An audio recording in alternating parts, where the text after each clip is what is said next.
The last summer tomatoes hang heavy on the vines, while the fall squash nestles in the beds below. It's nearing the end of a second successful growing season for the farm at Echo Bend, and it's the beginning of a trend for growers like Charla Kramer. And you think of farming, you think of a guy on a tractor somewhere out in a field by himself, right? That's not what we are. There's so much more connection with that. That connection may be the driving force behind why more women are turning to farming.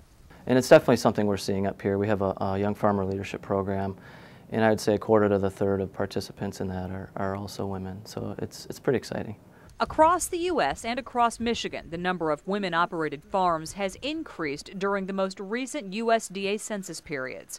Northern Michigan is even higher than the state and national averages, with more than 34% of farms run primarily by women. It's becoming a feminized profession, I think, because of that nurturing aspect. Kramer started gardening to relieve stress. As a librarian by trade, she did her research and planted a seed for what would become a life-changing idea.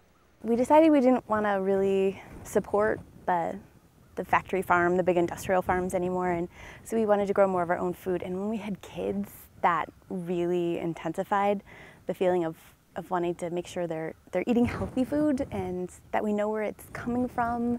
So they dug in and started their own small farm 2 years ago, and they're not alone. Most of the new kind of startups and the growth that you see around the state are some of the smaller scale farms. While industrial farms tend to focus large parcels of land on one crop like corn or soybeans, Kramer manages to grow about 100 different crops on about 1 acre. That kind of diversity appeals to many women farmers and is possible in northern Michigan's unique growing climate. We have produced the second highest diversity of crops after California. Michigan does. And a lot of those crops are up here in this area. Kramer says filling baskets of food is fulfilling in many ways. Since we've started the CSA farm and the farm stand, what I like even more than the growing of the food is the connection with the people, with our community, with our shareholders. That has become the most important thing for me, and I never expected that.